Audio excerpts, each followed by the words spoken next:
All right. Good evening, everyone. Thanks once again for joining in. Hello. Thank you, Dr. Michelle Silvera from Mayo, for joining in as our guest expert panelist. And as usual, Aigan Bolthauser and Dr. Mankad will be joining us as our other experts.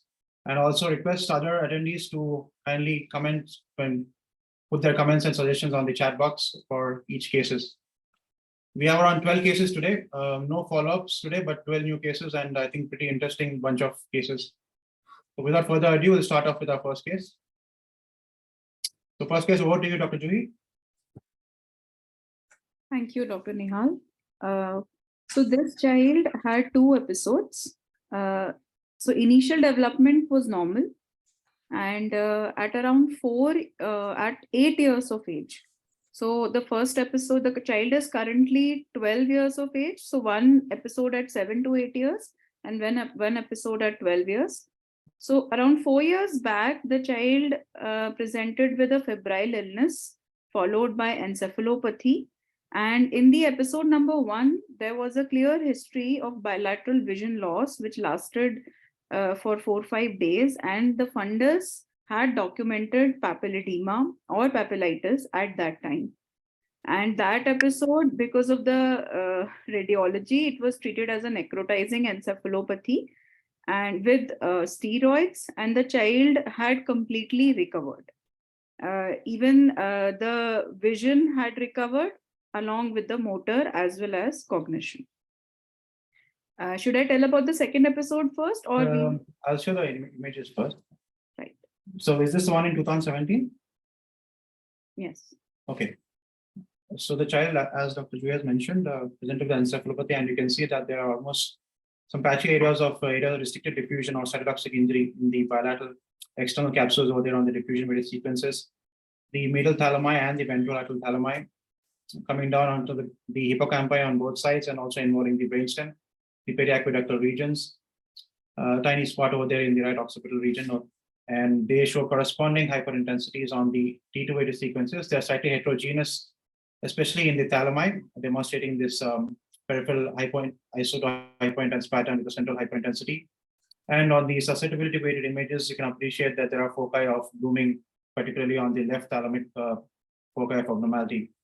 Coming down to the brainstem, the flare demonstrates these hyperintensities in the midbrain and also the striated type of hyperintensity in the pons. Post contrast, there was no SWI changes on the pons at this level.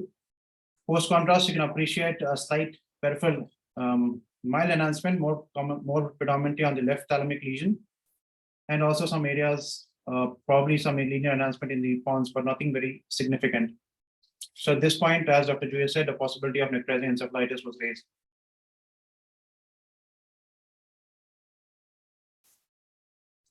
It's on 18, Dr. Juhi? Yeah, so this was just a follow-up scan where the child was clinically asymptomatic. All right. So on the follow-up scan, you can appreciate, I have only selected images, but we'll compare that to the first scan. The diffusion changes, especially on the external capsule, the thalami, have almost completely resolved. There are a few residual changes in the brainstem and some periventricular terminal zones, but other than that, most of the changes in the supratemporal brain have significantly resolved.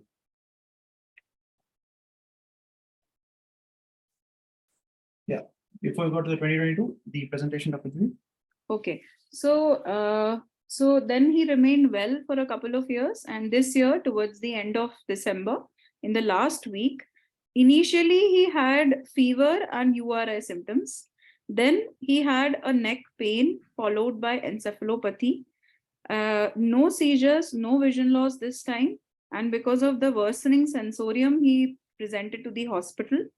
And this time, because there was already a history of a similar event in the past, he was seen in the similar light, and ANEC was kept as one of the possibilities, along with other ones like demyelination and neurometabolic, and he was treated with steroid pulse. So currently he is still admitted, but with a significant improvement in the sensorium. So the latest scan, I think done in December. And in comparison to the 2018 scan, you can see again, there are foci of subacute or acute changes in the bilateral thalami, the mammillary bodies, the hippocampi, the brainstem changes are also now demonstrating significant changes of cytotoxic injury. The anterior lobe of the vermis over there, corresponding changes on the flare signals with edematous changes in the thalami and primarily the pons. SWA changes nothing on the thalami, but the brainstem or the pons changes, though there is some artifact, the motion artifact, you can appreciate there is some areas of blooming over there, such as possibly hemorrhage. And on the satellite images, you can appreciate the extent of the lesion on the brainstem, primarily involving the pons, and also some aspects of the inferior vermis. Post-contrast study, again, very mild enhancement or along the periphery of the left thalamus, some linear areas, but not significant in the brainstem. So that was the clinical thoughts of differential raised. Is it an ANEC related to RNBP2 mutation given the recurrent phases of encephalopathy, or is it mitochondrial? Before I open the case for the panelists, this is just a note on the ANEC related changes, as most of you would know. They have typical appearance of involvement of the bilateral thalami, especially the medial thalami, and they also have this targetoid appearance, demonstrating hemorrhage or on the SWA sequences. They can also involve the external capsule or the periventricular white matter, the brainstem, and also the cerebellum. RANBP2 mutations, again, they have pretty similar changes, but they are known to cause more extrathalamic involvement. Though there are not studies out there, but as you can see over here, the external capsule involvement is more commonly seen in, at least in this study. This study had around 12 to 13 patients. Again, medial thalamic involvement, hippocampal involvement, brainstem involvement, pretty typical for the ANEC variant. I wouldn't consider any other possibilities, at least on the imaging, but I'll open the case for the panelists to comment upon. We have a couple of questions regarding this case. First is that whenever we see mammillary body involvement, not only in regards to this case, even otherwise, so if there is a mammillary body involvement along with other areas like basal ganglia and brainstem, what all clinico-radiological differentials should be thought of? And secondly, second question is that the vision loss in the first presentation is something which is not classically described in a clinical presentation. So what is the opinion of other neurologists regarding the vision loss?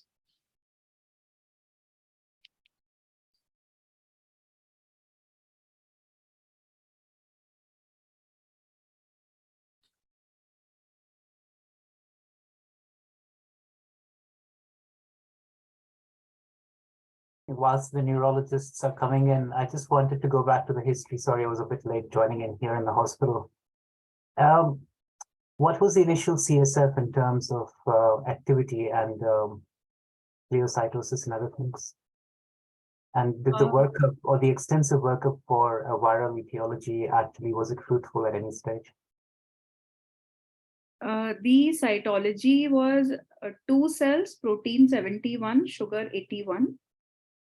And the CSF for viral PCR panel was negative in the first time, which included influenza. And the second time, similar CSF findings, but the viral panel was not repeated. And at any point, there was no disturbance of the saltwater balance, right, in terms of sodium changes? No. I mean, last admission, I'll have to check particularly, not with this admission. No change in the first aid. Nothing to suggest if we call spontaneous myelinosis. No. Sodiums were okay. In fact, sodiums were fine. In that case, and we did a CSF pressure. As I remember last time, that was normal. Yes, in that case, I think we are kind of in agreement that we're dealing with ANEC. But the problem I have with the term ANEC now, I think it needs a bit of a relook. Mostly it's post-viral phenomena, right?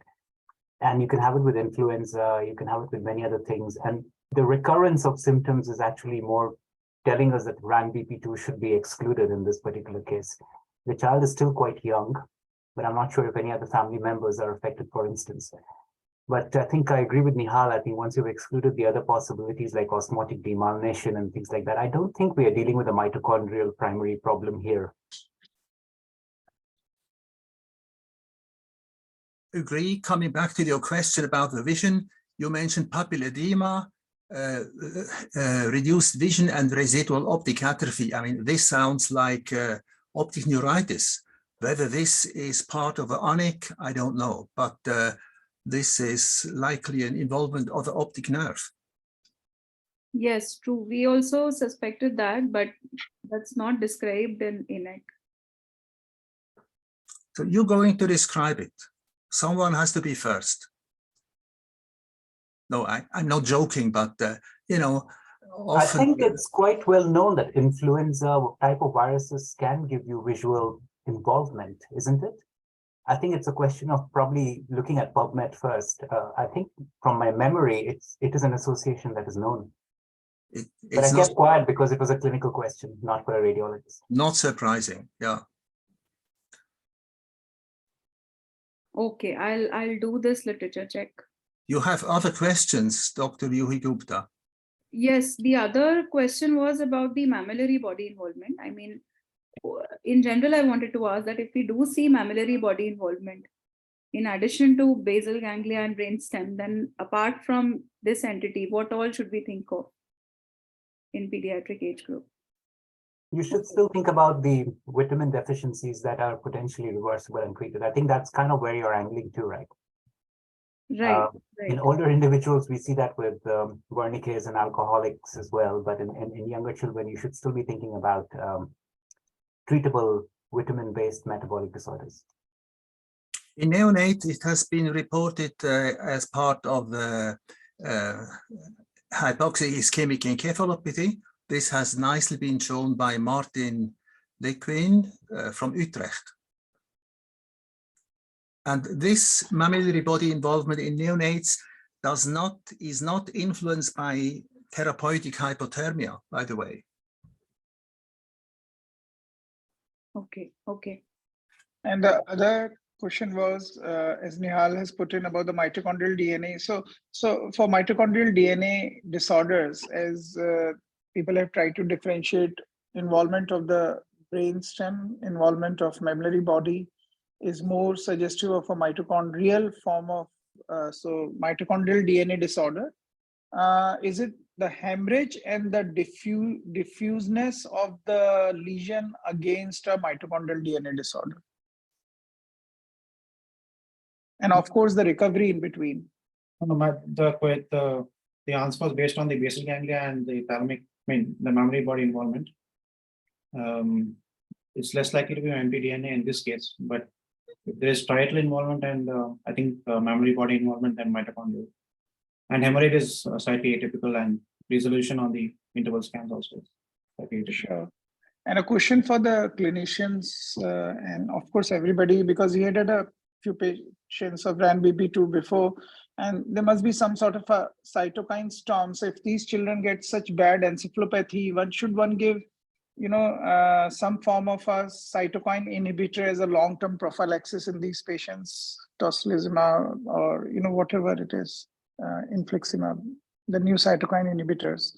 Any views of people who have managed?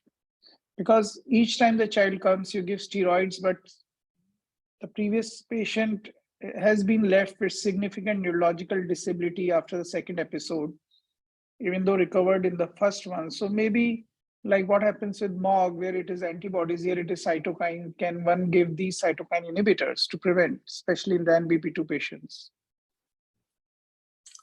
So like immunomodulation to prevent further episodes. I have no experience with rituximab. Several things have been recommended, suggested in articles. I mean, one basic thing is that is recommended to have regular influenza vaccination, because this can often trigger another episode. Sure. So rituximab will be odd to work here because rituximab is more of a B cell, isn't it? So this is more of a earlier immune pathway, so more cytokine. So something of that sort of. So that's what sometimes we have discussed in this. So in this patient also, if RANBP2 come positive, should one just wait for the next event because any illness can trigger it?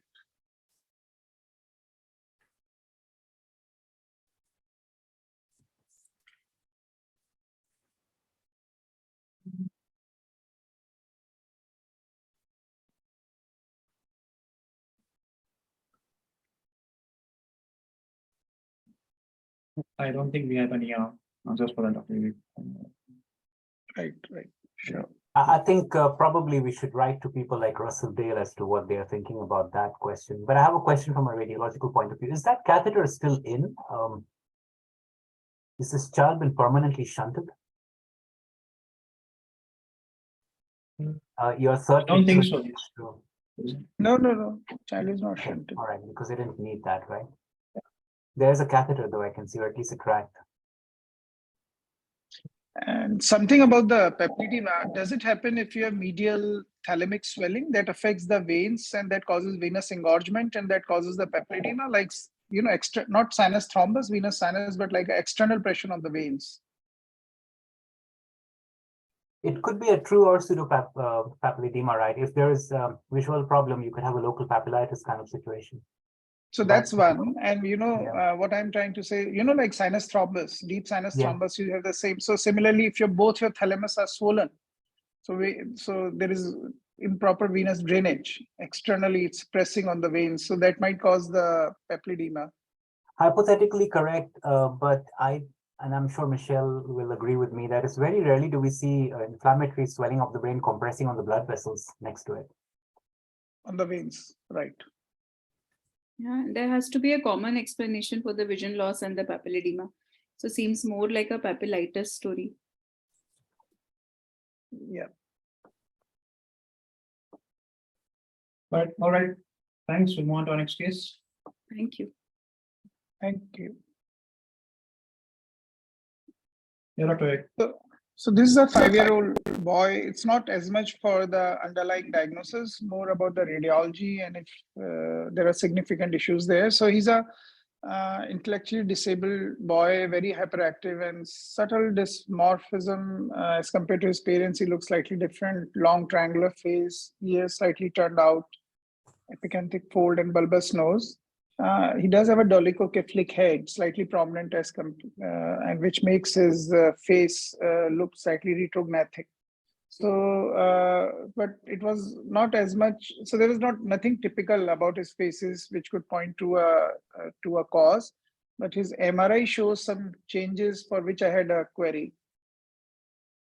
So it was reported as a scaphocephalic skull, and it was reported that there was a narrowing of the foramen magnum and some compression. So I just wanted to. Yeah, so nothing on the axle on top over there. No malformations, no focal lesions.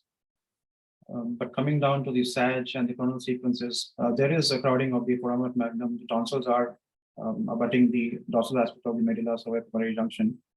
But if you see on the T1, especially on the SAG, not very convinced of if it's a mild scaphocephalic appearance. I mean, it's slightly elongated, but not. I don't think it's very significant. Possibly the posterior fossa is slightly smaller in dimension. Nothing in the cervical part over there. There's also mention of a J-shaped cella, but the J-shaped cella is, as I would show in the subsequent slides, can be a normal variant. No dilated perivascular spaces, nothing to point out towards NPS, no towards cases, obviously on clinical examination.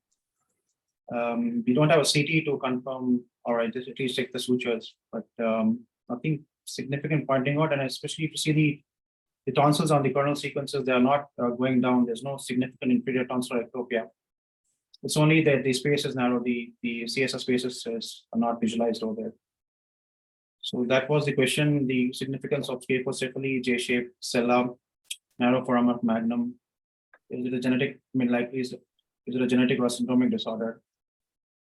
So this is our child on the SAG T1 beta sequences, and this is a scaphocephalic brain. It is slightly more elongated, slightly reduced perpendicularly in comparison to our child. The tonsil are slightly more ectopic inferiorly. CRE1 is known to be associated, but not can be associated with almost any disorder. So I'm not sure how significant that is. And the J-shaped cella, it can be a normal anatomic variant, but it can also be seen in these conditions. Especially the NPS can have these changes and achondroplasia, but the rest of the brain does not demonstrate any findings as to these findings. So yeah, I'll open the case for panelists to comment. There is a simple. There is a simple measurement called skull index, where you compare the length and the width of the skull. And this skull shape here for me is not impressive. It's certainly not suggestive of a sagittal synostosis. And by the way, there are studies about cognitive performance in various synostoses, and children with sagittal synostosis have even above average intelligence compared with their siblings. Yeah, Nihaal, I agree. There's nothing quite specific here. It's very symmetric. And so there's no frontal bossing or no asymmetry to the skull to suggest scaphocephaly. So typically, you know, maybe a slightly dolichocephalic, but really nothing specific. And I would say about the posterior fossa, the issue is more like a relatively low insertion site of the torcular hierophili, which can give you, you know, the discrepancy between cerebellar volume and posterior fossa volume, but really nothing specific here or suggestive. And the J-shaped cell is just so, it's a pretty non-specific finding. The child does look dysmorphic. So the measurement you were mentioning, Eugene, the index. So how do you measure it? Do you measure it on the MRI? You measure, no, you measure clinically. Okay. You measure the length, occipitofrontal, and the width by parietal or bitemporal, and then you form an index. It's about, I think, 0.6. I can't shake it in affected children. So you need maybe a special kind of centimeter, but nothing else. Right. Skull index. Thanks.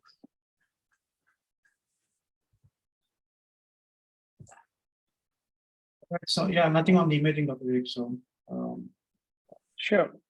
well, great. Thanks. Thanks. Just one point, there's no macrocephaly, right, on the previous case on OFCs. So the child is macrocephalic. So with the macrocephaly syndromes, we can get a little bit of the cerebellar tonsillar ectopia as well. You might want to keep an eye on the OFCs if they keep increasing. Okay. There are some of these the slow toes and, you know, the cerebral gigantism and the macrocephaly syndromes where we might not see anything else on the imaging. So if you're worried about the intellectual abilities of the child, then you might want to screen for those. Yeah. But with the Ego MCAP doesn't- syndrome, with the MCAPs, which have the skin manifestation as well, we have seen increase in cerebellar tonsillar ectopia over time when they are annually scanned. So that's the only caveat. Okay. Thank you.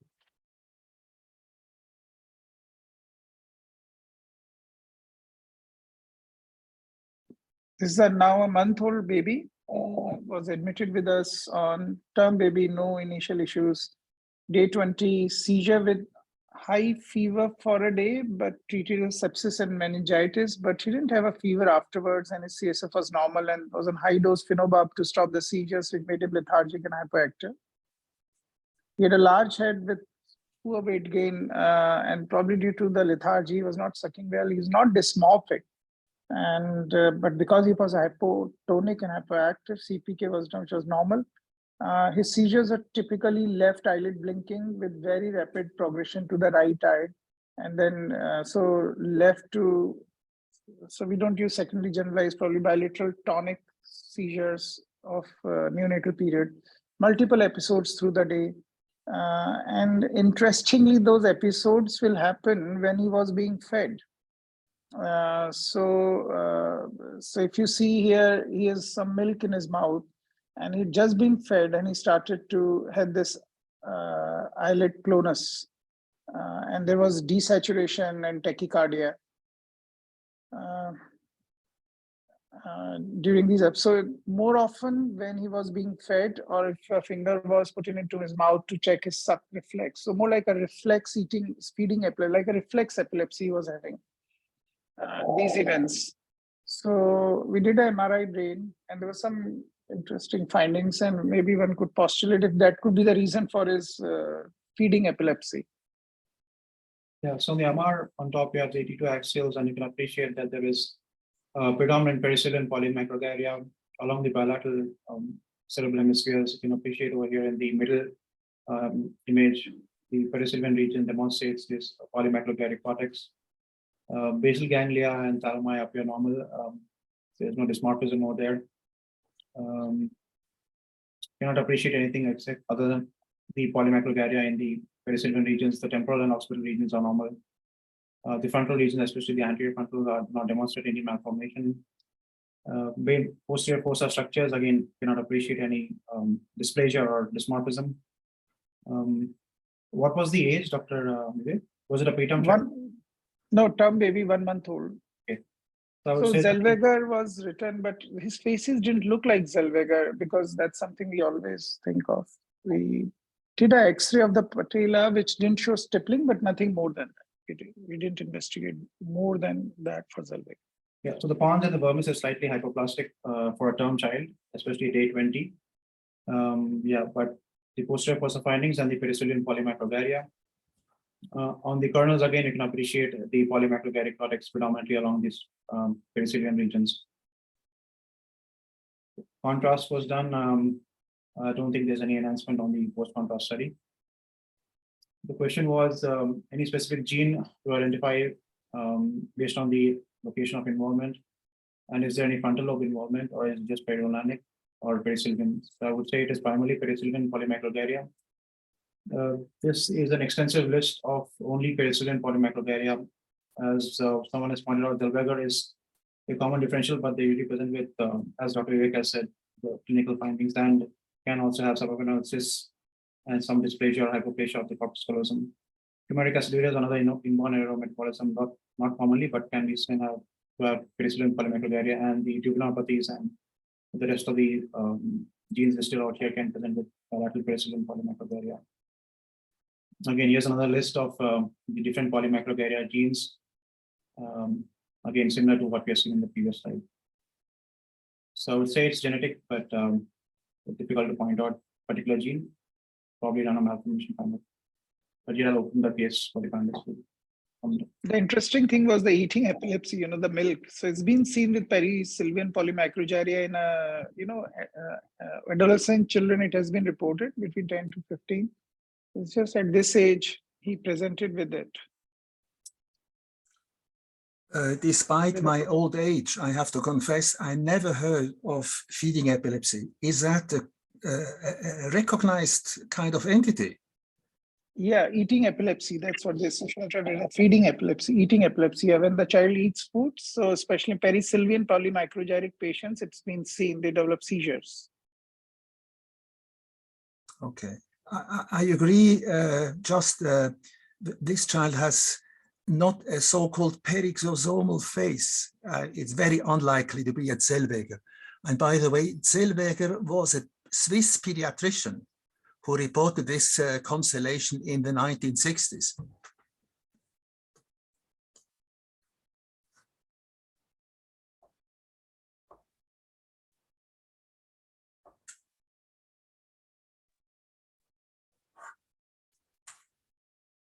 The feeding epilepsy side of things, is that like a rooster drought kind of syndrome that you get with pericylin involvement, would you say? Yeah, true. So maybe if this child, when grows, oromotor issues more than the peripheral limb involvement is not as much. So Wooster drought is more of a static phenomena with drooling, not being able to speak. So maybe something similar. So just a episodic event which happens in that area. Patients with what you call Wooster drought, which is perhaps better called pericylvian syndrome, they don't have triggered seizures when they eat. Yeah. I'm quite suspicious of GRIN1 as a possibility here, Nihaal. The pontomedullary sulcation as well as the small cerebellum would also be kind of in favor of that. It's still holding on non-specific handles here, and the white matter is abnormal quite extensively as well, right? Zellweger's was a good thought, but it's been excluded, I presume, so we have to think about other things.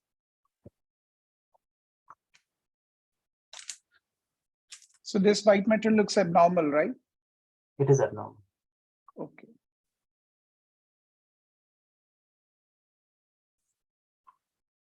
But does that give a handle to any genetic cause? White matter, is it GRIN1 which has such? I think first of all, the child is quite young, so we have to be mindful of that for sure. And I think Nihaal is right when he shows a long list of possibilities in terms of perisylvian polymicrogyria and all that. This is that I saw GRIN1, which is kind of recently, and I don't know about the epilepsy syndrome it gives you, but worth checking that because that's not automatically picking up on many of these panel testings unless you ask for it, depending on what kind of gene test you do. But of the list shown here, most of the entities wouldn't look like this clinically, right? Including tubulinopathies or the mTOR pathway mutations, of which the top few possibilities exist out there. So I thought let's extend that a little more and give you some more things to test. But let us know what you find. I don't think we can give the answer here right now. Sure. All right. Thank you. Thanks. If we have Kirti next, Kirti.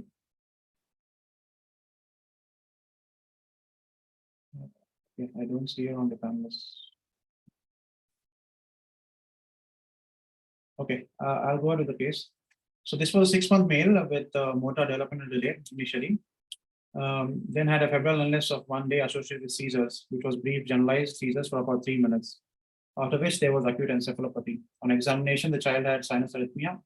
The head circumference was around 15 centile. There was spontaneous eye opening, no crying, spasticity of all the 4 limbs, wrist, dependent reflexes, clonus, and pseudobulbar dysfunction. The sensorium of the child was improving slowly. There was history of consanguinity within the parents. No perinatal issues, no siblings. The lactate, CSF lactate ammonia were normal. There was no hypoglycemia, no acidosis. And based on the imaging and the clinical findings, the clinical exome was sent. So we'll move on to the imaging first. So here we have the diffusion and the ADC sequences. And on the diffusion weighted sequences, you can appreciate these extensive confluent areas of restricted diffusion involving the deep superficial white matter and also the corpus callosum, the central deep white matter, the pyramidal tracts, the peritriangle trigonal regions, the occipital white matter, the ventral aspect of the brainstem. You can appreciate over there again the pons is involved, the middle cerebellar peduncles, and the cerebellar white matter demonstrate restricted diffusion. On the ADCs, the central areas predominantly have the low signal changes on the ADC sequence. Coming to the T2 and the flare sequences, on the T2 weighted sequence, you can appreciate that the white matter is completely washed out, demonstrating a homogeneous T2 hyperintensity. There is relative sparing of the total striatum, the thalami, this partialing of the globus pallidus over there because of the intensity of the posterior limbospinal capsule. Brainstem again demonstrates these hyperintensities, and the cerebellar white matter also has hyperintense changes. The corresponding flare sequences have these rarefied appearance of the white matter, especially the periventricular deep and subcortical regions. The central white matter does not demonstrate this rarefied appearance, which corresponds to the diffusion restriction seen in the previous slide. Again, refractory changes in the temporal poles over there. The cerebellar white matter does not demonstrate any rarefied changes. On the parietal images, the corpus callosum is involved more along the inner aspects. The outer layer is slightly less involved in comparison to the inner blade. Spectroscopy, we did not find any specific peaks over there for that. No lactate, significant lactate peaks, no other diagnostic peaks. Sagittal spine, the spinal cord is slightly thin, especially the cervical and dorsal aspects, but no focal signal abnormalities and no bony abnormalities. So based on that, we thought of a primary differential of vanishing white matter disorder, which presents with this washed out appearance of the cerebral hemispheres with verified changes on the flare and T1 weighted sequences. Again, other examples of the vanishing white matter disorder and the diffusion weighted sequence changes, the areas which do not verify usually demonstrate the restricted diffusion, and possibly a clue for corpus callosum to differentiate that from the mitochondrial disorder. The middle blade is more commonly involved in mitochondrial leukodystrophies, whereas the inner blade is more commonly involved in vanishing white matter. And these were the other differentials. So clinically and radiologically did not fit in. Canavans did not have an NAA peak, though the diffusion changes and white matter changes can be seen with involvement of the deep brain UTI. Cavitating leukodystrophies, there was no cavitation per se, it was more of a rarefied appearance and there was no lactate peak. And homocystinurias, again, can present with these diffuse areas of restricted diffusion, but other findings or clinical findings were not present.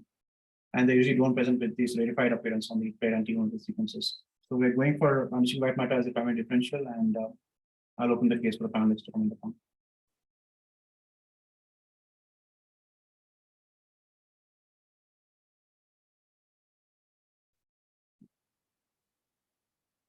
Nothing to add. I think vanishing white matter disease is top on the list of a differential diagnosis. 1 second. Is there a cataract? No, there's no cataract.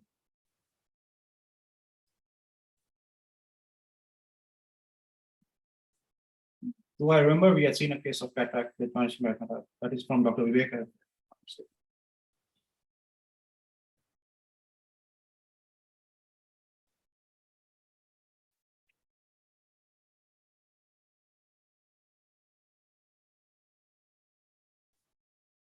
All right, so we'll go with vanishing white matter. Our clinical exam was sent. And if there are no further comments, we'll move on to the next case.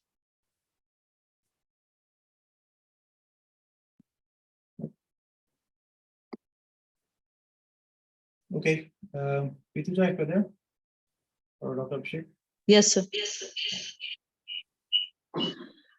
This is a 6 years, 9 months old child born to a 3rd degree consanguineous marriage, presented with left hemiparesis and swelling over the back noted since 2 years of age. On examination, there was facial dysmorphism, flat nasal bridge was present, operated cleft lip, and cleft palate was also there. Hypospadias was there, fixed atlantoaxial joint, scoliosis was present, brachydactyly, anonychia of all digits, and spasticity of left upper limb and lower limb with left hemiparetic gait was present on examination. So this is a picture. Yeah. Go ahead, sorry. This is a picture of the child with anonychia on the second picture, and of the scoliosis that has been seen. So just for the radiologists out there, anonychia means absence of the fingernails. Yes, sir. And these patches on the skull and back. And there were some post-burn scars present, sir. And there was prominent left scapula also was present on this child. Okay. So more like a Sprengel deformity, or? Yes, sir.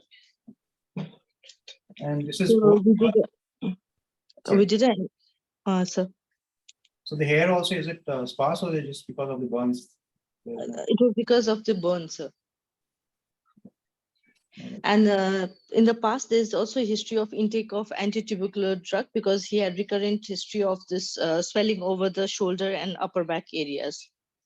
But detailed documentation was not there. They've come from other places. So, Okay, got it. yes, sir. And The is it- MRI brain and spine was done, sir. And the only child, right? No siblings. This is the 7th born, sir. Okay. And 7th child. The other 6 are fine. I mean, Yes, clinically. sir.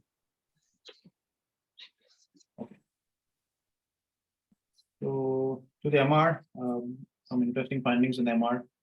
The right cerebral hemisphere is atrophic. It is smaller than the left in comparison to the left, and you can appreciate that there is some areas of particle malformation out there, form of polymicrogyria, some gliotic changes and valerian degeneration of the frontal and temporal, the parietal and occipital white matter.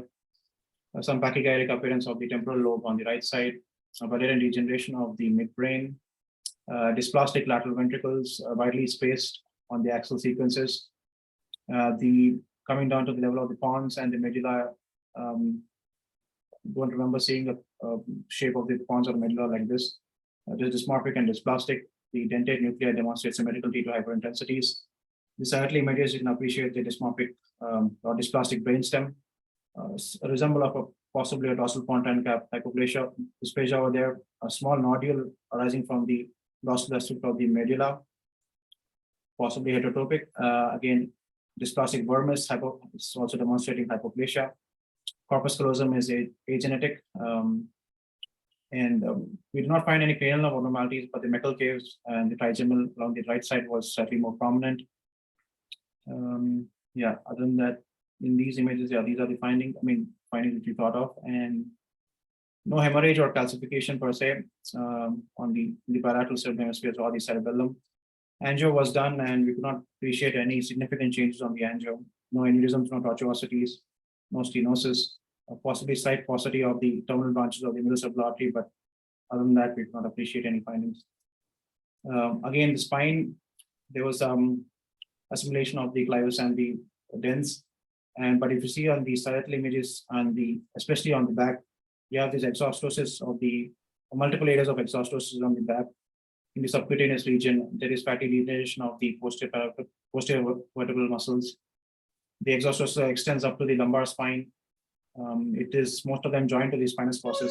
But I appreciate on the axial sequences, you can appreciate over here again, these bony outgrowths attaching to the spinous process at multiple levels and degeneration of the posterior paravertebral musculature.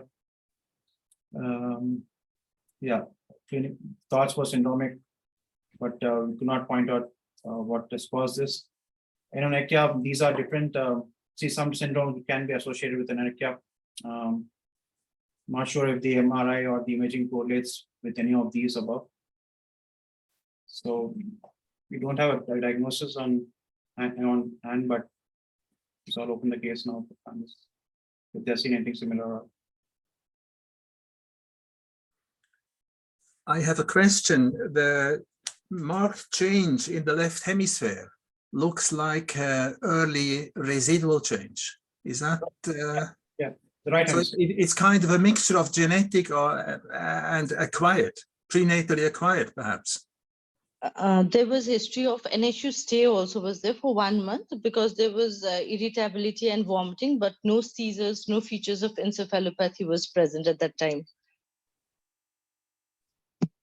Yeah, I agree. There are some mixed findings here. It's a very interesting case. And I agree with Dr. Bolthauser that the right-sided findings look, there is a quality of an acquired condition there, perhaps hypoxic ischemic injury or encephalitis, Rasmussen's, something to that extent. And then, of course, what's going on with the brainstem, like Nihaal said, looks somewhat like a reminiscence of a pontine cap dysplasia or maybe a tubulinopathy.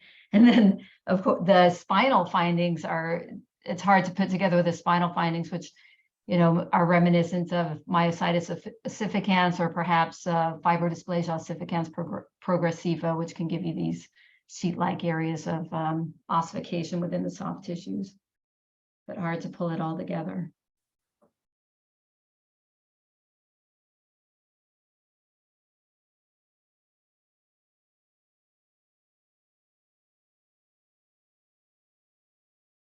Yeah, anything binding clinically to have about or just similar?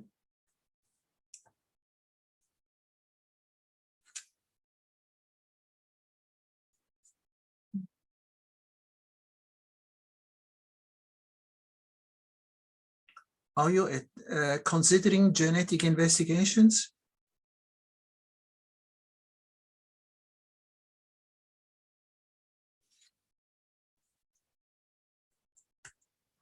On the follow-up, we are planning to do the genetic testing after the MRI report. It comes to my mind, I'm not sure, but the change in the brainstem, this kind of dorsal cap, and the bony exostosis are somehow reminiscent of, I think it's called progressive help me. It's a genetic condition with a dominant gene. Yeah, it's FOP, I think, fibrodysplasia ossificans progressive. FOP, thank you. Yeah.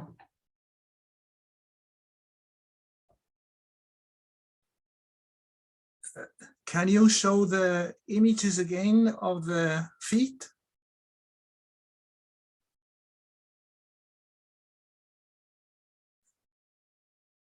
I don't think one can make the diagnosis, but if I remember correctly, just as a part, FOP patients have a very short hallux. So this could be some kind of a double or triple trouble case.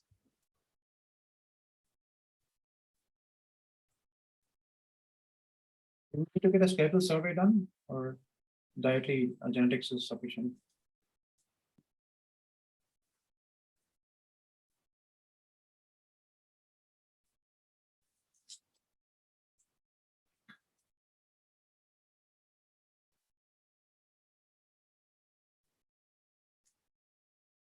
Okay, we'll probably send them for genetics and hopefully get an answer.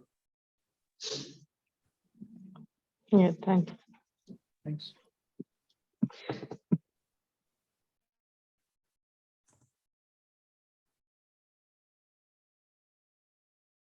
Next case, Sahil. Yes, sir. I'm Ramni presenting. So this is a 14-year-old female. Yeah, this is the same case. Sorry, a 14-year-old female with normal birth and developmental history with no family history. She came mainly with the complaints of headache. This was in December 2022. She mainly came with headache, which was moderate to severe in onset since last 2 days, for which she took the treatment also. But after the next day, she had one episode of vomiting followed by lethargic and preferring to sleep, for which the child was shown to us. And as because of there is a poor GCS condition, we intubated the patient, and gradually her sensorium was improved. That time fundus was normal. That time there was a GCS of 15/15. As such, there is no dysmorphism. Only she has a congenital right eye superior oblique palsy is there. Tone power reflexes are normal. Sir, please show the MRI of first. Yeah. So here we have the initial MR on top of the T2 axis sequences. And what you can appreciate, I mean, straight away, there's no malformations or focal lesions in the supratental brain, but there is some asymmetry of the lateral ventricles, possibly some paucity of the white matter in the periventricular region around there, in the parietal region. Again, some prominence of the trigone and the occipital horn comparison to the left. But again, no particle thinning or no signal changes per se, at least on the T2 sequences. But on the flares, you can appreciate there is a rim of hyperintensity on the periventricular region, more better appreciated in the trigonal region or there in the right peritrigonal region. Possibly a old ischemic injury to be thinking of, but other than that, I cannot appreciate any other findings which are pointing out. The main finding is in the cerebellum, and as you can see that the vermis is absent. The cerebellar hemispheric folial pattern is continuous with each other, consistent with Raman-encephalosynapses. No abnormalities of the cranial nerves, and the brainstem is slightly hypoplastic. The pons is slightly flattened. Again, there's no Chiari-1 deformity, which was possibly raised based on the presentation, but there's no tonsillar ectopia. Yeah, other than the Raman-encephalosynapses and the right periventricular abnormality, cannot appreciate any findings. This is a slide actually I borrowed from Eigen, which we had presented for the exam. And one of the syndromic associations, the common one was Gomez-Lopez-Hernandez syndrome, which usually has biparietal alopecia. Bacterial is another association, but it is in general a sporadic disorder with unknown genetic cause. And as illustrated over here and seen in our case, the vermis is absent and there's confluence of the bilateral cerebral hemispheres. So yeah, I'll open the case for the panelists. During the first admission, we don't know the cause for that encephalopathy, why she has severe headache, vomiting, and poor GCSR, but with raised ICP monitoring and measures, she improved. So we have done EEG also, which is showing normal. So we discharged the child. We thought of that is incidental finding of her cerebellum, and we did the workup like USG, 2D echo and all, USG of pelvis and abdomen, 2D echo, whether any Vactral and all, but there is nothing. Now she again admitted yesterday with severe headache, same, and one episode of vomiting followed by falling in the sensorium GCS. On arrival, her BP was 70/40, which was less than 5th centile, and heart rate of 46 per minute. She doesn't have fever or anything, but she's conscious and oriented. We had corrected that hypotension, and then required inotropic support also with dopamine. Currently, she is intubated because her sensorium was poor. We have done a CT. CT images, but they looked similar to the MR images. There are no So we don't know the cause of that asymmetric. We don't know the cause for these 2 episodes of encephalopathy, which is a headache, vomiting, but there is no fever all the time. And in between these 2 admissions, she also used to have a intermittent small duration headaches were there. And also that whether that is a asymmetrical ventriculomegaly is any significant, that was our doubt, or what could be the cause for that. She doesn't have any perinatal or postnatal insults, sir, or any trauma or anything. Patients with rhomboencephalal synapses have a higher prevalence of aqueduct stenosis, but I don't think you'll see that here.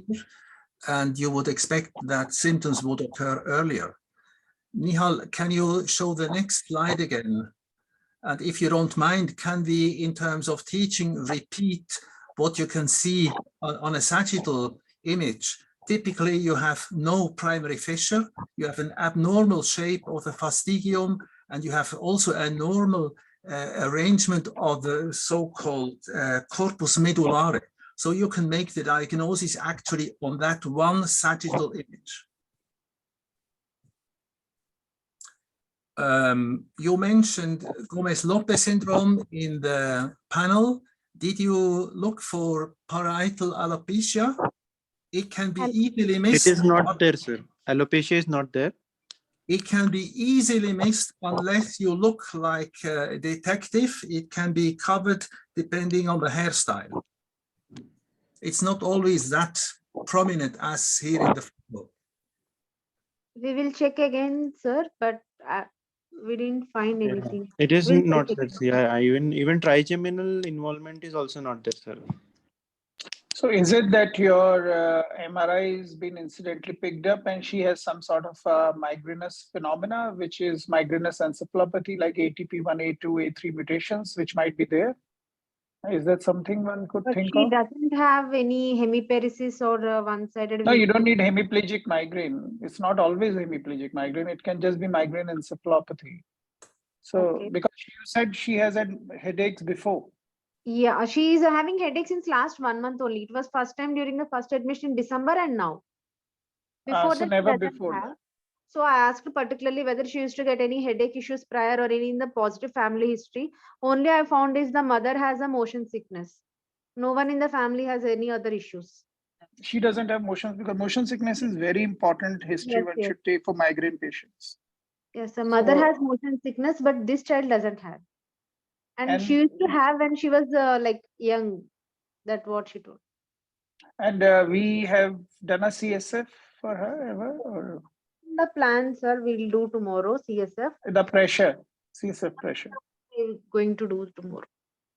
right? She is, her vitals are just coming up because of that hypotension, bradycardia. Now she's better. So she had hypotension with Reddy, not tachy. So it's very sort of, Yes, sir, not tacky. It's a brady 46. And now also the heart rate is 54 in spite of inotropes. in spite of inotropes.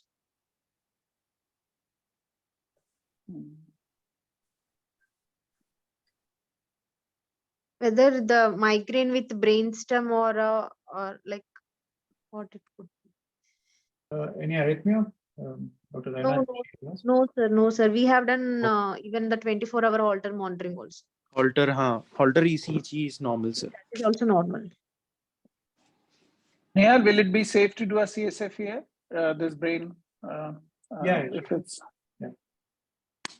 okay. And will a cervical cord imaging help here if there's asymmetrical ventricular problem? That's not something. I don't think so.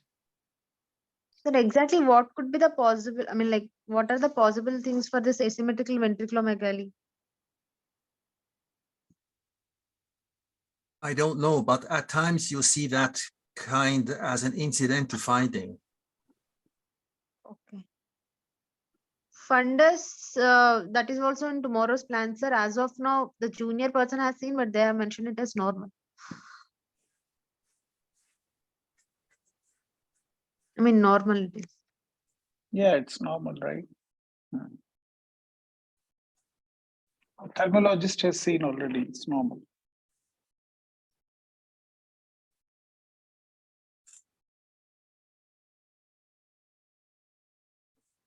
The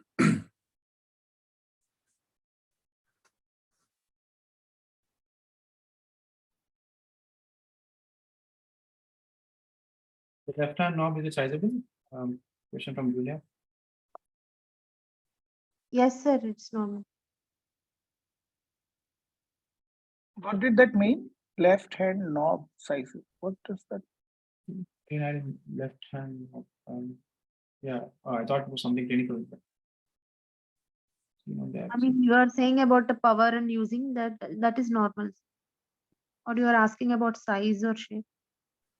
I think it's a radiological query. Oh.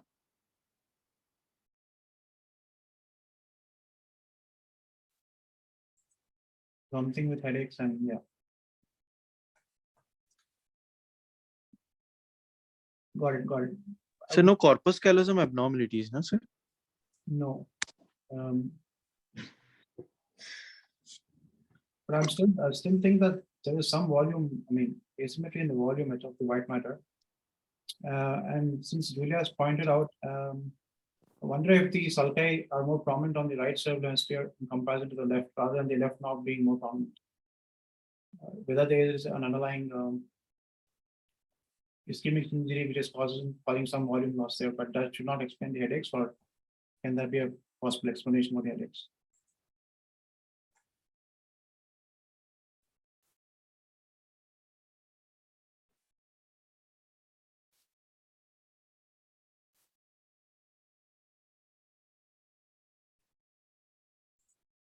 Okay, no contrast was done. Yeah. A repeat CT was done, and the CT showed same changes as what we have seen on the MR. No changes of raised ICP on the CT.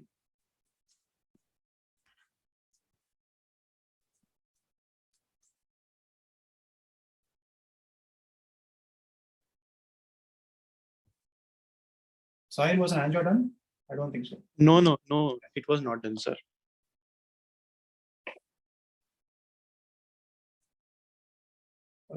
I don't think you need to repeat an MR because CT was done today itself. So.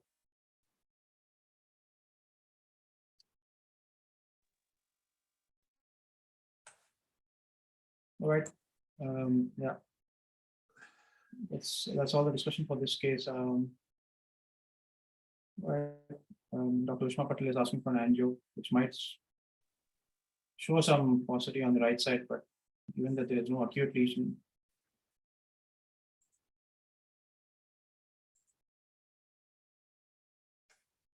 Okay, probably get back to us with the CSF, the pressure, if there's elevated or not. Coming inside. Yes, sir. CSF pressure. Okay. Yeah, to our next case. Yes, sir. So she's a 14-year-old female. She came with the progressive headache, nausea, and vomiting with fever since 8 days. And followed by that, when she presented to us, she had a GCS of around 5/15. And although she didn't have any seizure, but there was poor response, so intubated and managed on the lines of acute febrile encephalopathy. And neuroprotective measures were started for this child. And in view of that, we had done the first MRI for this child. So the first MRI, sir. Yeah. So first MR, there is some mild reduction in the volume, some prominent sulcation in the bilateral cerebral hemispheres. Cerebellum is normal, no focal lesions, at least on the T2-weighted non-contrast sequences. On the diffusion weighted sequence, you can appreciate this cytotoxic lesion of the median aspect of the spina of the corpus callosum. No other areas of abnormal restricted diffusion.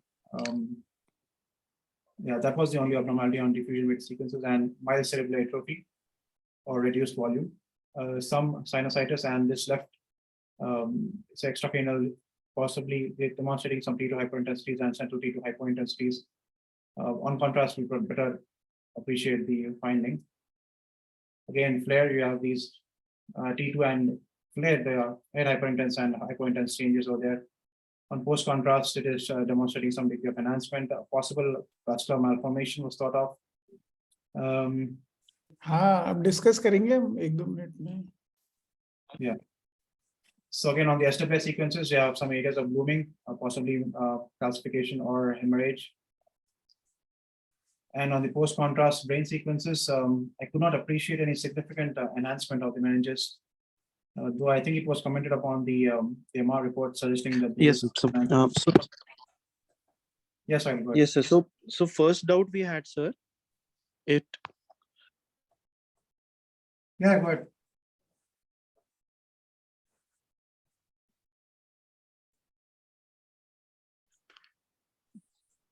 Fine. Sorry, I had got a phone call. Sir, so they have mentioned lobulated lesion in the left temporalis muscle, Yeah. suggestive of hemangioma. Yeah. So first, we wanted to confirm that, and left transverse and sigmoid sinuses are also not well visualized, and they have mentioned that. But you haven't done a Veno, right? No, sir, no. Veno has not been done for this child. So yeah, I would go with the vascular malformation or that benign vascular malformation. Okay, so sir, in view of the exudates, basal flare hyperintensities, so we did a at least flare post. Yes, sir. Okay, I don't have a flare, but at least in the diffusion, there's no changes and there's no enhancement. Okay, sir. So in view of that, we had done an X-ray for this child. So this child was intubated, which shows right-sided right lower lobe consolidation, and subsequently her CSF was done, which showed normal cells, normal sugar, and protein was 76 was raised. So, and cells were 280. No cobweb formation was seen, although. So we had sent her a CSF gene expert for tuberculosis, which turned out to be positive. Serostatus was negative, although liver function and renal function were completely normal. Rest of all her investigations were normal. So gradually she was tolerating it well, and we had a plan to wean off her ventilation. We gave a trial of extubation, and after which she crashed suddenly, had severe bronchospasm, received CPR, and after which her consciousness was not improving, and we did a second MRI, sir. This is done on the first was done on 20. This is done on 29th November. 9 days difference. Yeah, so the follow-up scans, the main findings are in the pulmonary thalamic nuclei, demonstrating the area of restricted diffusion, the bilateral hippocampi. Yeah, so cytotoxic injury in the bilateral thalami and the hippocampi. And on the post-contrast, at least here I can appreciate some degree of enhancement, some neural enhancement along the frontal lobes, possibly along the anterior temporal lobes over there. But yeah, other than that, again, no systolic. This is a post-contrast T1. Some enhancement there, but nothing in the basal systems or in the interpenetrator fossa or the posterior fossa CSS spaces. Again, the vascular malformation, I think they are likely phleboliths. I would probably go with a venous malformation rather than hemangioma. But yeah, it's more benign than malignant. And the edematous change is possibly related to the event of extubation failure and bradycardia, hypotensive or hypoxic injury. I think of, given that there is absence of fever or any infection in between the two scans. Yeah. No, so she persistently had fever spikes. Okay. Yeah. Yes, sir. And but it was a what sort of bradycardia and extubation failure. Yes, sir. On trial of extubation, when it was given, it failed within a day, and she had bronchospasm, and we had to re-intubate her after an episode of CPR. All right. So yeah, that's the discussion for the case, and I'll open it for the panelists if they have any comments. Any particular questions, Sahil? So there was one. In the first scan, the cerebellum is normal or not, we wanted to see, because it was showing hyperintensities. Okay, at least on the. So we wanted to know that if it is the hypoxic event had occurred during the first time also when the child presented to us in casualty, because that time the child had a very poor GCS. So any hypoxic event had occurred prior to this.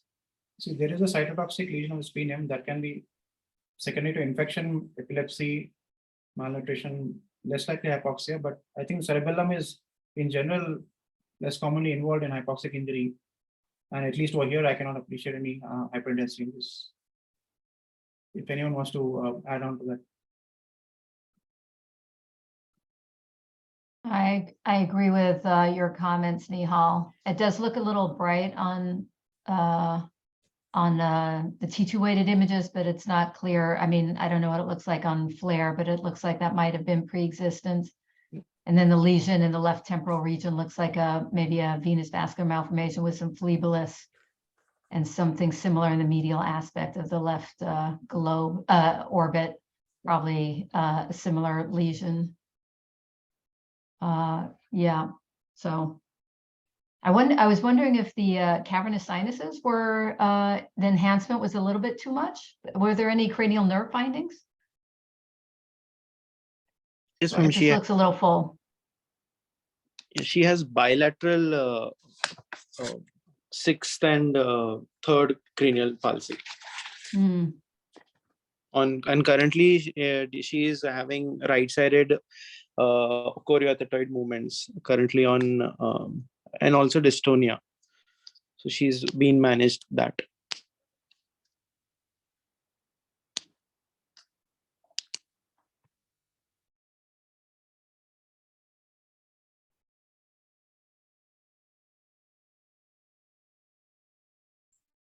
Right side, anything else? So it's a one case of and at least the cerebellum, it doesn't look acutely abnormal on the first. Okay, thank you. Right, thanks.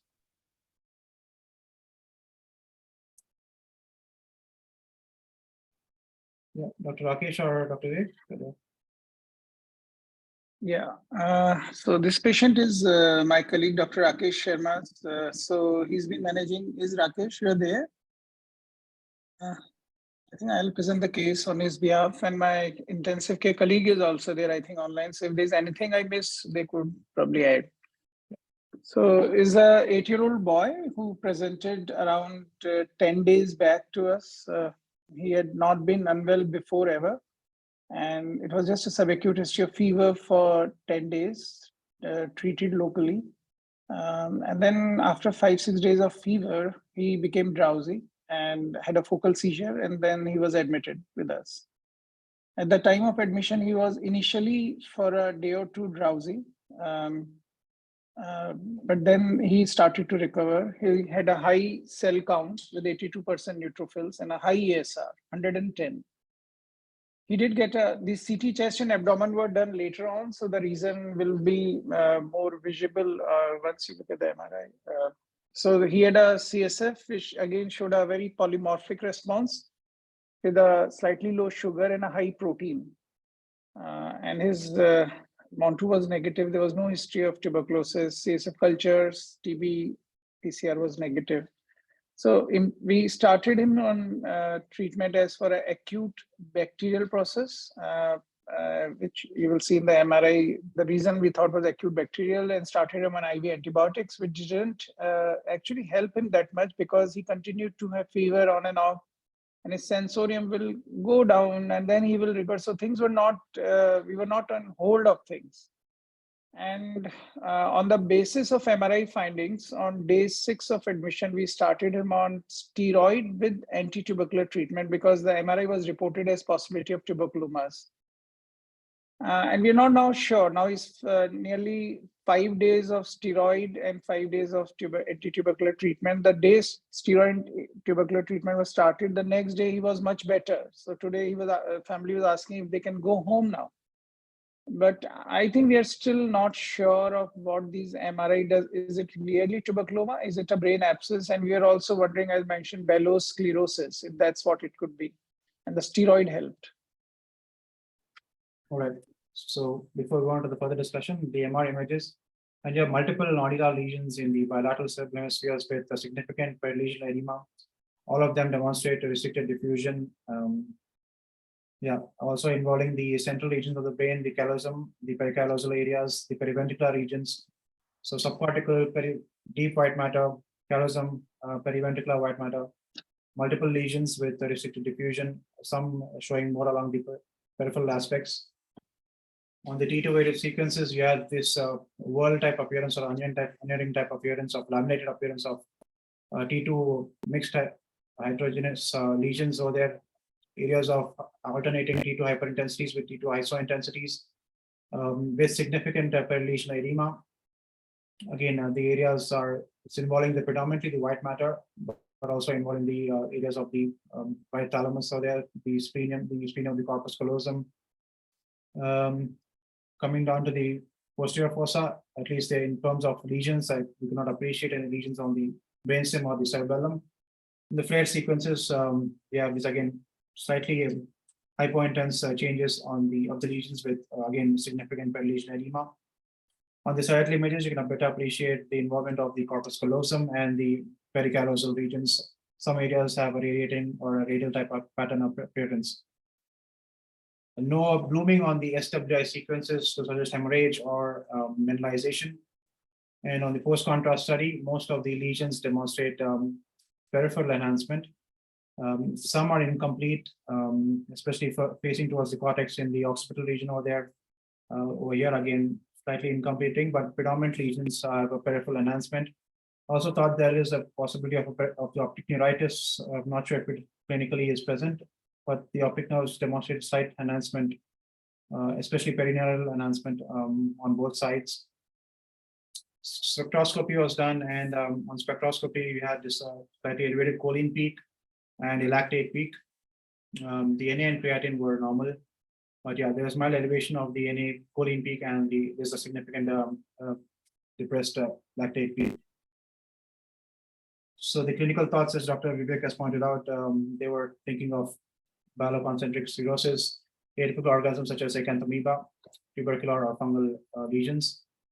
So based on the imaging findings, we thought of possibilities of baloconcentric cirrhosis, though I've not seen multiple lesions as to this extent, but it has been demonstrated in literature, as you can see in the images over here. And they have this particular typical lamellated appearance of alternating layers of myelin sparing and demyelination with some inflammatory changes along the peripheral aspects. They can present with a monophasic illness, and the other possibilities, which had almost particular similar appearance, was amoebic encephalitis. Again, over here, you can appreciate that there are multiple targetoid lesions in the bilateral cerebral hemispheres. You can see on Langerhans and histiocytosis only on the imaging, but I don't think it fits clinically. Regarding TB and the fungal, at least there was no hemorrhage or which is pretty typical in fungal infections, and they're not as well subscribed as what we have seen in our case. So I wouldn't think of possibility of fungal, but still anything possibility for an infection. So at this point, I'll just open the case for the panelists to share their comments.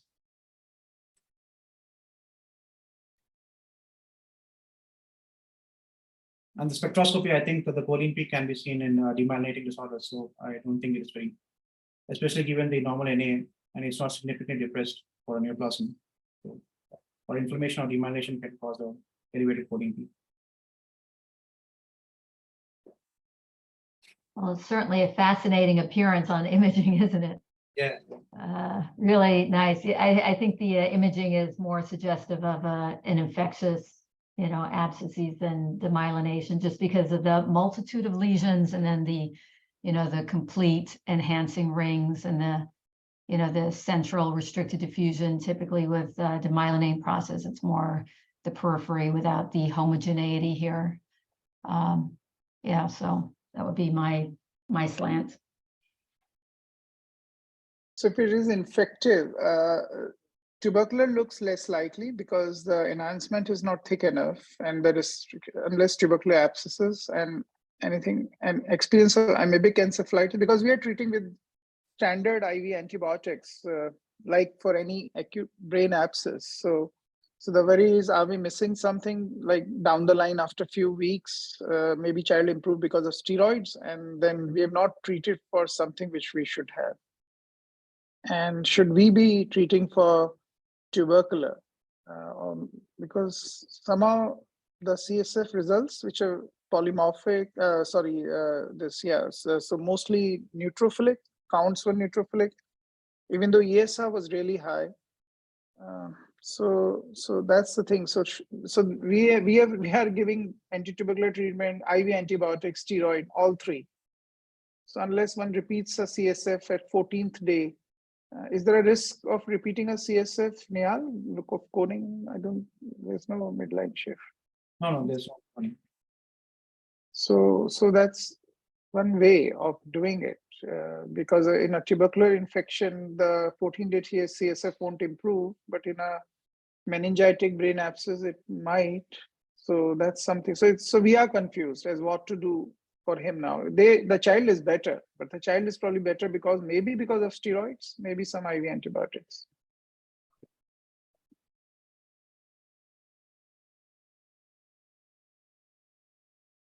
Still think if you can repeat the CSF, I mean, if that's the normal protocol, then I could think of.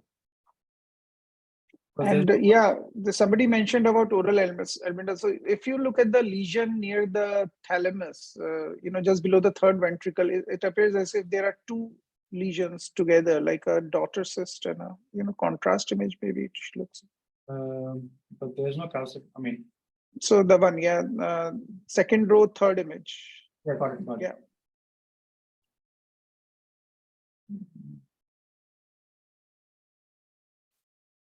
Yeah, too large for NCC. Yeah. It's just that there are two images, two lesions, and tubercular. What do people think? Can it be tubercular?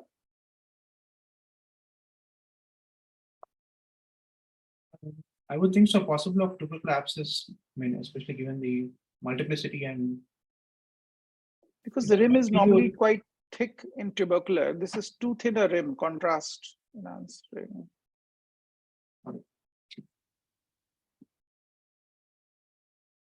Because if it is acute demyelination, the treatment is completely different. And does CSF have the same findings on acute demyelination about the infection? Something like MOG. MOG can have neutrophilic response with a high ESR. We have sent a MOG on him. Okay. It's not like MOG lesions, but one cannot say that acute demyelination will not have a polymorphic response, because in MOG you get a polymorphic CSF response, you get a high ESR, you get fever. So maybe one could get in some others as well. At least on the imaging, it does not look like a typical MOG. So. No, I'm not saying MOG. I'm saying any form of acute demyelination. And in acute demyelination, would you see so much of diffusion restriction? Because that's more inflammatory. In bellows, will there be diffusion restriction? The acute ones, yeah, because at least the images which I put out, these are bellows in the acute stage. Right. And lipid lactate P? Yeah, that would be seen in almost any inflammation or any inflammation condition. A large lipid peak is seen in tubercular infections.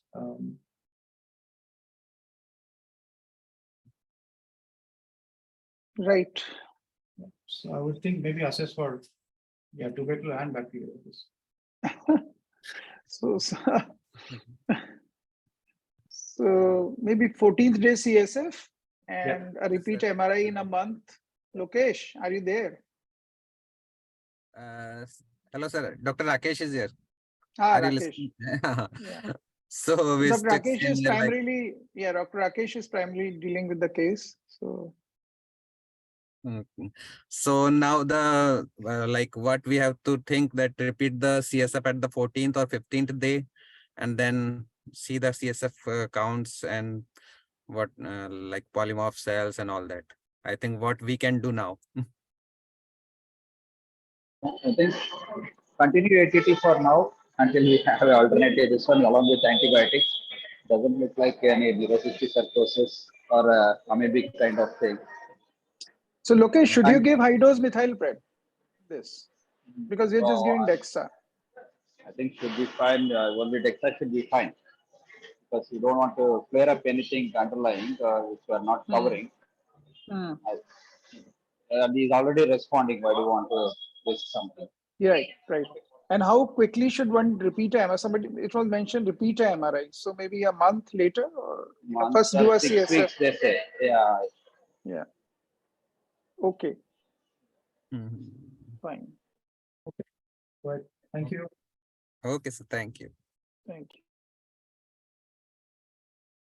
Rituja? Yes, sir.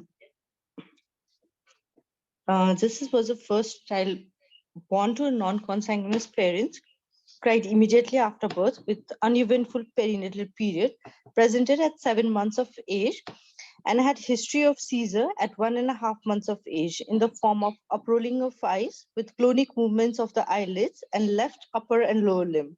And the seizure episode lasted for 3 to 5 minutes, and the child is seizure free for last 3 months, not under medications, but Ayurvedic medications has been going on. On examination, there was a head lag present, generalized hypotonia is there, bilateral ankle clonus, paraspinal weakness with no weight bearing, and the predominant feature was right facial hemiatrophy with left focal seizures. Developmental delay was present, and hyperpigmented nevus on the face with query lipoma was there. For seizures, we did a right EEG. facial hemihypertrophy. Hemihypertrophy. Sorry, it's hemihypertrophy. So EEG was done. EEG showed frequent generalized polyspike and spike sharp wave discharges, and MRI was done. We wanted to discuss the syndromic causes of this kind of cases with MRI. So maybe you first describe the finding here in the clinical pictures. this is the child with the right side facial hemihypertrophy that can be seen, and the nevus that is present on the forehead. So, epidermal nevus syndrome or a neurocutaneous syndrome? There is also a nevus which is there on her neck. Okay, I don't have on the neck. Yeah, also on the the right cheek, extending over the some part of the neck, and there is a soft swelling over the right cheek. So on the basis of the clinical features, epidermal nevus syndrome or Haberland syndrome was suspected. So MRI brain was done. We wanted to discuss the features. All right. All right. Like epidermal nevus syndrome, I fully agree. This is characteristic. There are different names in the literature like nevosebaceous, Yadason, and so on. But this is a neurocutaneous disorder, probably post-somatic mosaic, post-zygotic mosaic. Thanks again. Yeah. So the imaging corresponding to the right side of the face, you have right hemimegalencephaly with a dysplastic cortex involving the complete right cerebral hemisphere, dysmyelinated or abnormal white matter in the right cerebral hemisphere. Coming lower down, the ventricles is dysplastic, especially the right ventricle is prominent,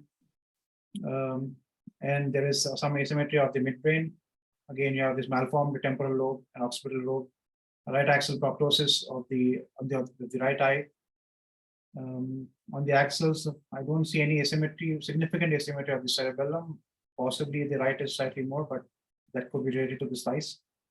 On the coronal images, you can appreciate the lipomatous growth over there, or the lipomatous hypertrophic lesion over there in the right face and the cheek, and also along the scalp on the right side, and the dysplastic hemimegalencephalic appearance of the right cerebral hemisphere, and the corpus callosum is hypogenetic or dysplastic and thinned out. Yeah, so these were the main findings. And on the T1 variant sequences, the additional finding was there was a interhemispheric small areas of lipomas in the pericallosal regions. No other areas of T1 hyperintensities in the brain. Some asymmetry of the CSS spaces on the middle cranial fossa, more on the right side than on the left. Angiography, there was slight straightening of the middle cerebral artery, but again, no stenosis, tortuosity, narrowing, or aneurysm. Differentials were neurocutaneous syndrome, and as Eigen has pointed out, this is from his paper, or again has a similar appearance to our child, a nevus syndrome with macrocephaly. They can have various presentations. Neurologically, can have cerebral dysplasia, hemimegalencephaly, acinitis, optic nerve involvement, orbital involvement, and multi-system involvement. Again, these are again epidermal nevus syndromes. They can be associated with Ogo syndromes. I'm not sure if the limbs were symmetrical or there was any asymmetry. But again, the epidermal nevus syndrome can have can be again subclassified into these types. They usually involve the rasopathy or the RAS-related genes. So yeah, we're thinking of epidermal nevus syndrome related disorders, and I'll open the case for the panelists now.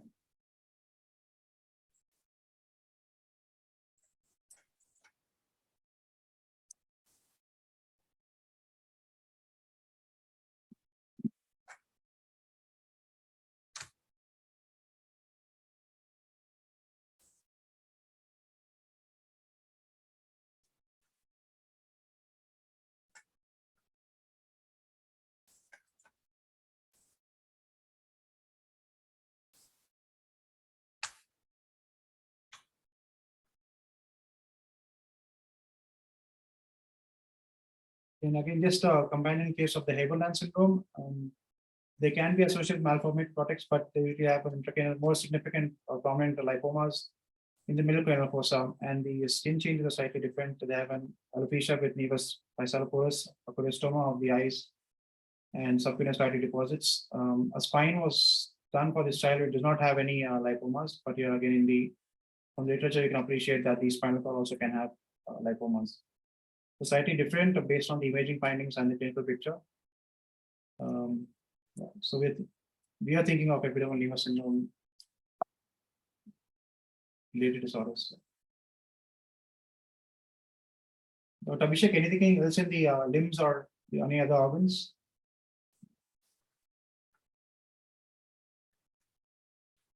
Or Prituja? No. Rest of the limbs were normal. It's more of a facial and brain abnormality. Okay. Are we sending for genetics by any chance? Yes, planning for genetics. All right. Yeah, Dr. Gauri has mentioned that yeah, she had a similar patient with genetics on skin biopsy, which had a somatic mosaicism.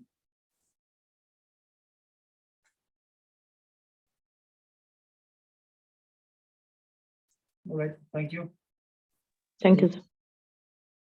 So next case from Dr. Biryani. Yeah, good evening, everyone. Hi, Nihaal. Hi. Yep. So, I'll be presenting this case, a recently admitted child with us, a 15-year-old male who presented with a total duration of symptoms of 13 months, essentially in the form of recurrent falls and left upper limb jerks with frequent dropping of objects, and right upper and lower limb jerks for 10 months, and had developed seizures for 1 to 2 episodes per day for the past 10 months. And over the course of the last 2 months prior to presentation, he had become bedbound, dependent, and mute. He had also developed increased irritability, excessive eating, over talkativeness, and anger outbursts, and the child had not been vaccinated. On examination, he was a conscious child, mute, not obeying commands. He had a staring expression, a pseudobulbar effect, and myoclonus, typical myoclonus with slow relaxation involving both lower and upper limbs, and dystonia, which was prominently seen over the left upper limb. And he also had features of spasticity with brisk reflexes and increased tone and extensor plantars. This is the video of the child. And essentially, it shows the presence of myoclonus that we see involving the limbs with a very slow relaxation phase in association with this typical gaze that one can see inside, which is concurrent with the jerks. And not very well seen in the video, but he also had dystonic posturing of the left upper limb. And occasionally you can observe a jaw opening myoclonus that is associated. So this clinical scenario, the EEG, can I, Nihaal, I think we can go forward. Okay. Yeah, the EEG was very typical, which showed the presence of the typical high voltage radiomaker complexes that we can see occurring every 4 to 5 seconds. And so there was not much diagnostic dilemma in this case, because we kept the possibility of subacute sclerosing panencephalitis, of course, and went ahead and evaluated him for the same. And the CSF titers also showed the presence of positivity in the CSF with the 1:625 of measles antibodies. The interesting thing for us actually was the imaging. So these are the initial CT scans, and again, you can appreciate some degree of volume loss in the cerebral hemispheres and some white matter changes in the predominantly in the periventricular regions, slightly asymmetrical, more along the right hemisphere than on the left. There is again areas of hypodensities on the CT in the bilateral basal ganglia, more on the left than the right. Posterior fossa, the limited images cannot appreciate anything, and superiorly again some white matter changes in the right parietal and frontal regions. But other than that, the findings were in the basal ganglia. And on the MR, you can appreciate it clearer. And here you can see the T2 hyperintense changes in the bilateral basal ganglia with the corresponding pale hyperintensities. So the involvement of the basal ganglia was slightly atypical for the SSPE.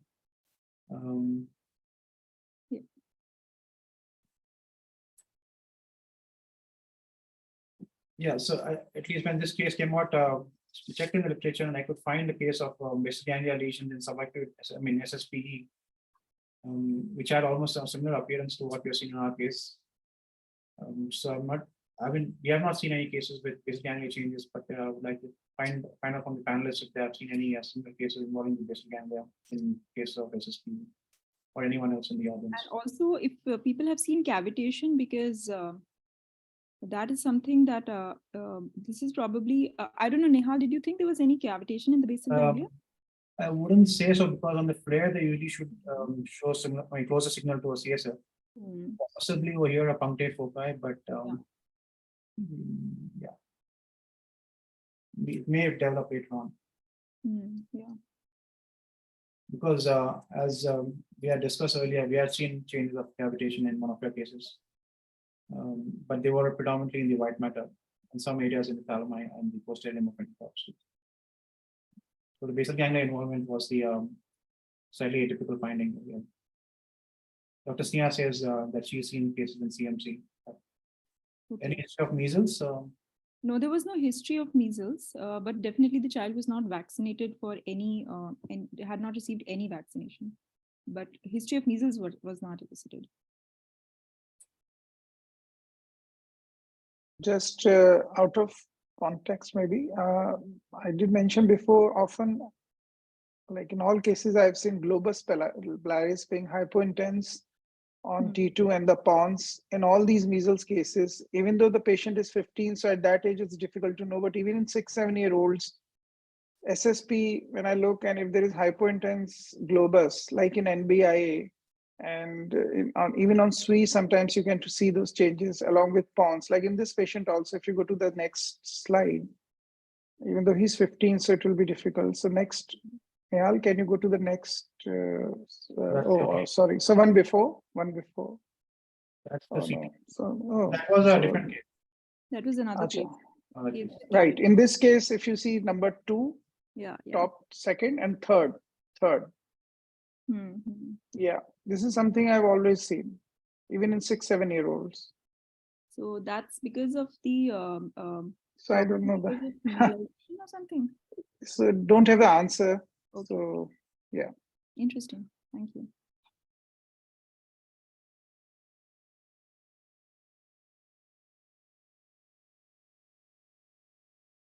Anyone else have any experience with basal ganglia changes and SSP?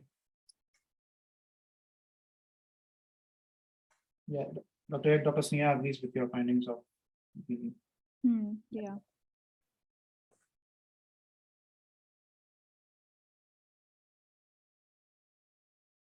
Yeah, just out of context, I shared it with Dr. Pankaj and Yale at Gosh. They agree that it's SSP-related changes and they should be asymmetrical, slightly asymmetrical, as seen in our case. But the major experiences in India is in comparison to UK. That was one of their comments. So. Right. Okay. Thank you. Thanks. I have an epidemiological question. Is measles vaccination recommended? Is that kind of a routine vaccination? Do have parents to pay about it? Yeah, unfortunately, a lot of our patients are not vaccinated because of lack of awareness, but it is part of the universal immunization program. Thank you. Thank you. Last two cases, Geeta, if further, or Gitaja? Yeah, this is a 7-year-old male child who presented with history of headache and vomiting for 2 days, and 1 day history of walking difficulties. And then he presented with seizure and extensive posturing with abnormal breathing pattern. On further evaluation, there was no history of trauma or sudden neck movements. And on examination, a normal stature and neck, no dysmorphism. Child was encephalopathic with GCS of 5/15 and intubated.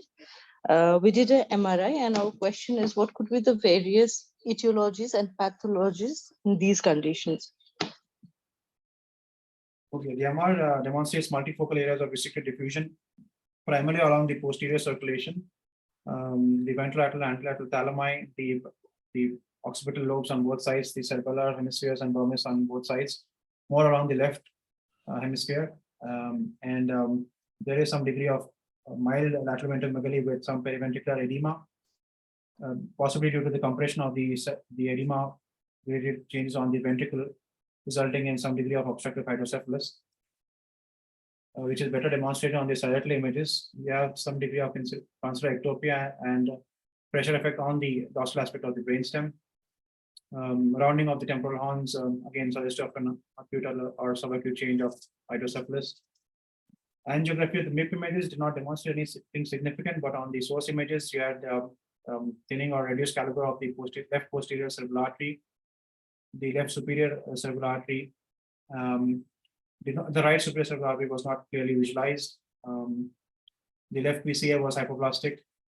Coming down, the ICAR was slightly reduced in caliber.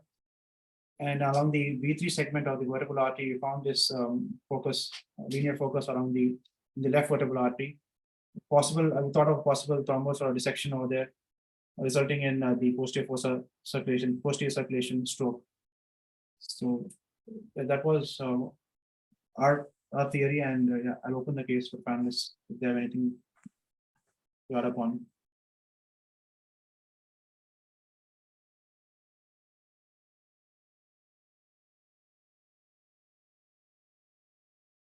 I agree. It looks like posterior fossa, posterior circulation strokes, and that's a common location for a dissection in kids. So I think that's a promising working diagnosis. And the other question was, Michelle, is this edema, is the hydrocephalus due to the stroke, or was there a previous TRE or anything related? I mean, it looks like a acute subacute stroke, right? So geographic and then obstruction of the fourth ventricle. So that would really hang together. Stroke causing obstructive hydrocephalus. Dr. Lokesh, anything in particular? Yeah, it looks like acute hydrocephalus only, acute obstructive thing. So we immediately decompressed and did a posterior fossa decompression and continued ventilation and optimizing the ventilation. So he currently is able to move his limbs and is hemodynamically stable, gradually trying to wean him off ventilator. So hopefully we should be able to get him off ventilator in next 2 days. Thankfully, there is not much of brainstem involvement. So the previous child we had took almost 2.5 months to get off ventilator because he had pontine involvement as well. Here that is relatively scared, so hopefully we should get him off quickly.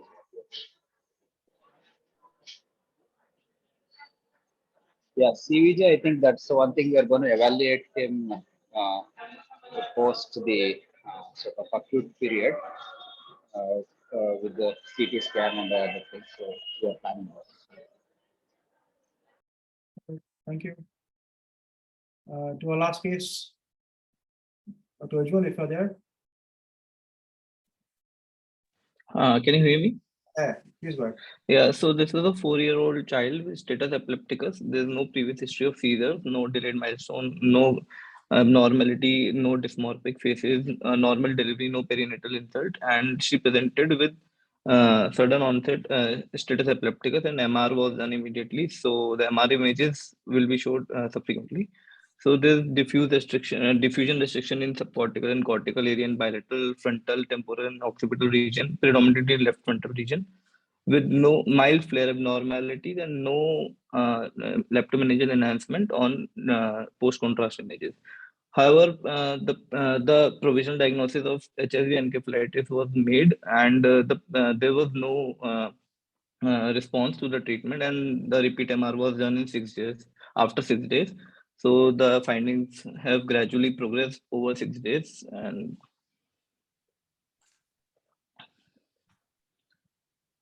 so the diffusion restriction and the flare hyperintensity, everything is increased over 6 days. So what could be the possible etiology? And there is mild leptomeningeal enhancement also seen in left side, and left frontoparietal and left temporal region.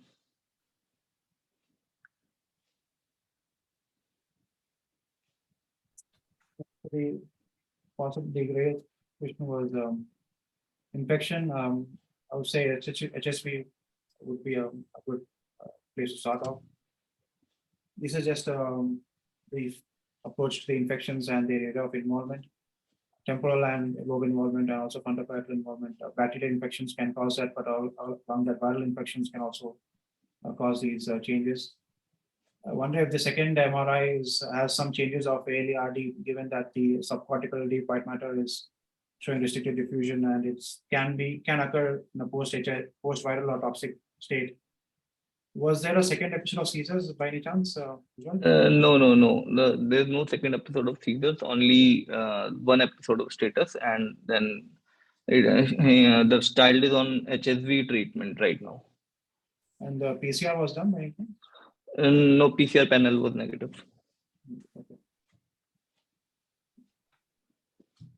So infectious, I think, is the most likely cause rather than metabolic. Yeah, it is slightly asymmetrical order, and the enhancement again might not be in favor of metabolic. So. Yeah, the ALRD, there is a lot of gray matter involvement, isn't it here for that? And it's quite asymmetric as well for ALRD. Yeah. And the amount of enhancement as well. There are unusual factors. What are the CSF here? Sorry?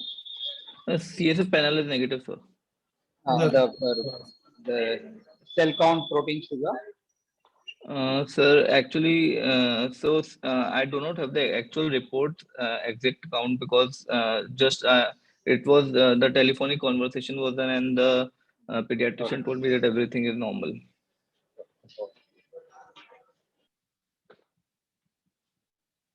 Was influenza tested? Sir, they told me that every infectious, I'll ask for influenza particularly, but other than that, everything was negative. Usually, the nasal secretion should be a good source rather than the CSF here for influenza. Do I suggest something for some influenza? Do I suggest something to them, or which infectious organism should I suggest to do CSF panel? It's not favoring anything in particular, but infectious process or post status, a bad status can do this. But progression.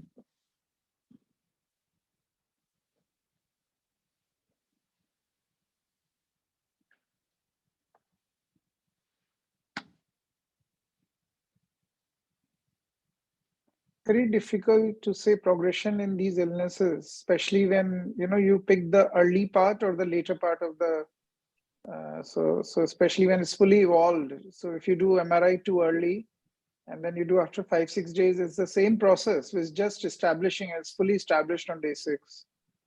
Okay. So status still will be a possibility. Okay. Fit into any of the epilepsy syndromes, fires or something like clinically, or Vivek or a couple of it. At least imagine it is too extensive, I guess. Fires, he isn't having seizures now. It's just one event, was it?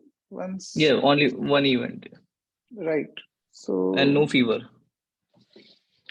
Oh, no fever. Yes.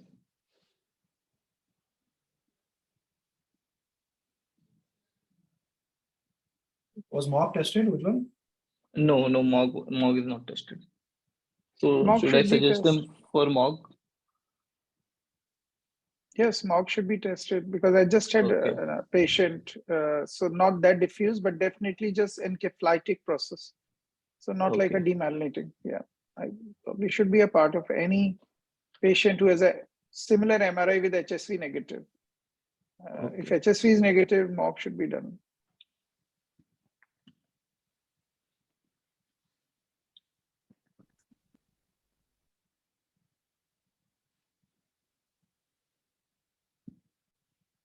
All right. Thank you so much. Thanks as well. Hope you get back to us with a follow-up diagnosis if possible. Yeah, for sure. All right. Thanks. And I think that's our last case. So once again, thanks everyone.